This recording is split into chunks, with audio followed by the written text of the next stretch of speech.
அனைவருக்கும் வணக்கம். விருச்சகராசினியர்களுக்கு நிகழ இருக்கும் மகாலய அமாவாசையான இன்றைய தினத்தில் விருச்சகராசினியர்களான நீங்கள் என்ன செய்ய வேண்டும், என்ன செய்யக்கூடாது, என்ன செய்தால் என்ன மாதிரியான நன்மைகள் எல்லாம் ஏற்படும், குறிப்பா இத்தருணங்கள்ல கிரகங்களுடைய சஞ்சார நிலைகளின் காரணமாக விருச்சகராசினியர்களுக்கு என்ன மாதிரியான நன்மைகள் எல்லாம் ஏற்பட இருக்கு, கிரக நிலைகளின் ரீதியாக அமையிருக்கும் சாதகங்கள் என்ன, பாதகங்கள் என்ன, மேலும் என்ன மாதிரியான முன்னேற்றங்கள் எல்லாம் உங்களுடைய வாழ்வில் ஏற்பட இருக்கு என்பது குறித்தான முழுமையான பதிவு தான் இந்த வீடியோல நம்ம விரிவா பார்க்க போகிறோம். அந்த வகையில இன்றைய நாளை பொறுத்த வரைக்கும் மகத்துவம் நிறைந்த மகாலயமாக இன்றைய நாள் அமைஞ்சிருக்குதுங்க. அப்படிப்பட்ட இந்த மகாலயம் அப்படின்னா என்ன என்று பார்க்கும்போது, மறைந்த நமது முன்னோர்கள் மொத்தமாக ஒரு சேரக்கூடும் காலமே மகாலய பட்சம். அதாவது மறைந்த நமது முன்னோர்கள் 15 நாட்கள் நம்மோடு தங்கக்கூடிய காலங்களை மகாலய பட்சம் என்று கூறுகிறோம். புரட்டாசியில் வரும் அமாவாசையே மகாலய அமாவாசை. இதற்கு முந்தைய பிரதமை ஆரம்பித்து 15 நாட்களும் முன்னோர்களை வழிபட பல்வேறு புண்ணிய பலன்கள் கிடைக்கும்.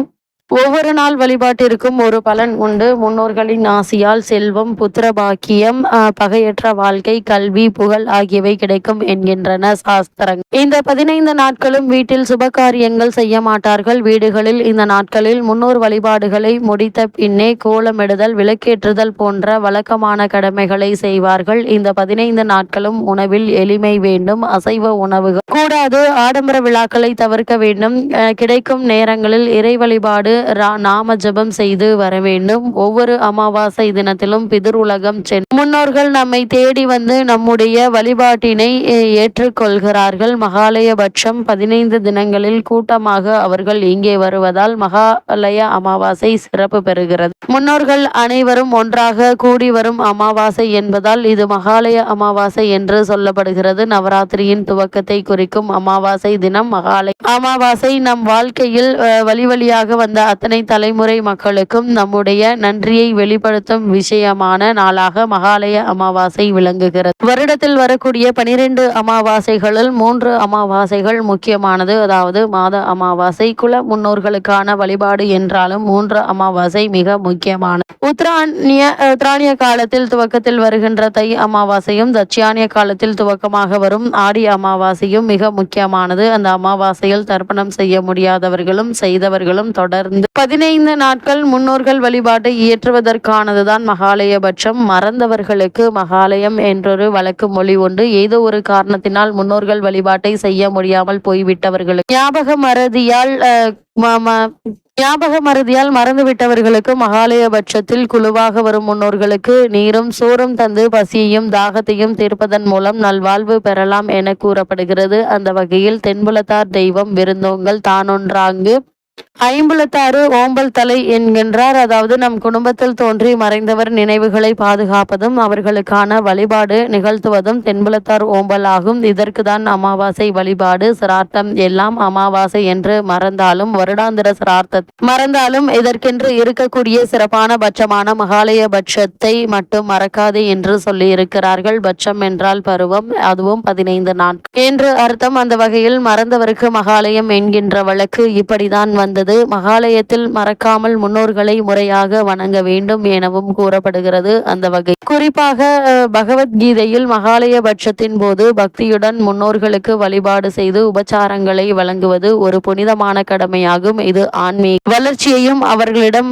நமக்கு உள்ள நன்றியையும் வளர்க்கிறது என்கின்றது. அதேபோல் மகாலயத்தின் 15 நாட்களில் செய்யும் சடங்குகள் மூலம் நமது குல முன்னோர்களை வரவேற்று கௌரவிக்கிறோம். இது கடந்த கால மற்றும் தற்போதைய தலைமுறைகளுக்கு இடையேயான பிணைப்பை வழிபடுத்தும், அவர்களது ஆசியை பெற்றுத்தரும் என்கின்றது. அதே போல கருட புராணத்தை பொறுத்தவரைக்கும் மகாலய பட்சத்தின் போது சிரார்த்தத்தை செய்து இறந்த ஆன்மாக்களுக்கு அமைதியையும் நற்கதியையும் வழங்குகிறது. மேலும் அவர்கள் உயர்ந்த நிலையை அடைய உதவுகிறது என்று மகாலய பட்சம் குறித்து சொல்லப்படுகிறது. பிதுர்கள் எனப்படும் முன்னோர்கள் ஆடி அமாவாசை வந்து மகாலய அமாவாசை காலத்தில் இங்கே தங்கி தை அமாவாசை முடிந்து பூலோகத்திலிருந்து தங்கள் பிதுர்லோகத்திற்கு திரும்ப புறப்படுகிறார். வருகிறார்கள். நாம் எப்படி வாழ்கிறோம் என்பதை தெரிந்து கொள்வதற்காகவும் நம்முடைய குடும்பங்களில் உள்ள தோஷத்தை நீக்குவதற்காகவும் தங்கள் சக்தியை பயன்படுத்தி நமக்கு நல்லாசிகள் வழங்குவதற்காகவும் நம்மை தேடி வருகிறார்கள். மகாலயபட்சம் உள்ள நாட்கள் அவர்கள் வருகை நாட்கள், மகாலயத்திற்கு பின் உள்ள நாட்கள் நம்மிடமிருந்து விடை பெற்று திரும்பி செல்லும் நாட்கள். அப்படி செல்லும் அவர்கள் வழிக்கு வெளிச்சம் தருவதற்காகவே தீபாவளி, கார்த்திகை முதலிய நாட்களில் நாம் தீபம் ஏற்றுகிறோம். எந்த கடனை அடைத்தாலும் அடைக்காமல் விட்டாலும் நீர்த்தார் கடனை அடைக்காமல் விடக்கூடாது. நீங்கள் கோரிக்கைக்காக குலதெய்வத்தையோ அல்லது இஷ்ட தெய்வத்தையோ நாடியோ சென்றால் உங்களுடைய கோரிக்கை பலிப்பதும் பலிக்காமல் இருப்பதும் நீங்கள் நீர்த்தார் கடனை நிறைவேற்றுகிறீர்களா இல்லையா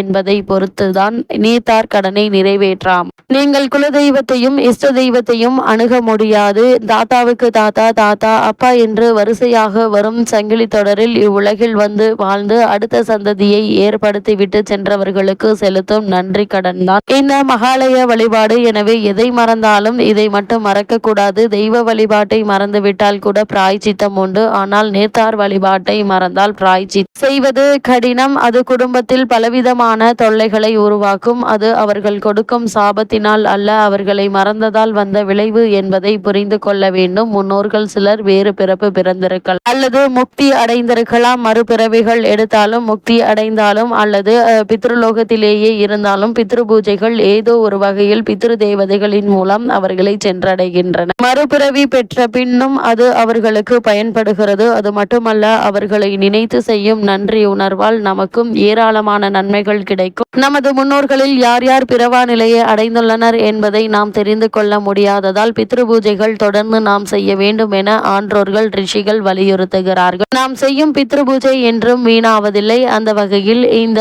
பித்ரு பூஜை யார் யார் செய்ய வேண்டும் என்று பார்க்கும்போது தாய் தந்தை இல்லாத ஆண்கள் அவசியம் செய்ய வேண்டும். அதே போல் குழந்தை இல்லாத அதே சமயத்தில் கணவனை இழந்த பெண்கள் இந்த விரதத்தை கடைபிடிக்க வேண்டும். சங்க காலத்தில் பெண்கள் செய்த நீர்த்தார் வழிபாடு பற்றி பல குறிப்புகள் இருக்கின்றன. திருமணமான தன்னுடைய தாய் தந்தையர் மறைந்து விட்டால் அவர்களை பெண் வணங்கலாம். ஆனால் அமாவாசை விரதம் இருப்பதற்கும் தர்ப்பணம் செய்வதற்கும் விதிக்கப்படவில்லை என்பதை தெரிந்து கொள்ள வேண்டும். பெண்கள் முறையான விரதம் இல்லாமல் தர்ப்பணம் செய்யாமல் கோவிலுக்கு சென்று தானம் செய்யலாம். வீட்டில் பெரியவர்களை அழைத்து அன்னமிட்டு மரியாதை செய்யலாம்.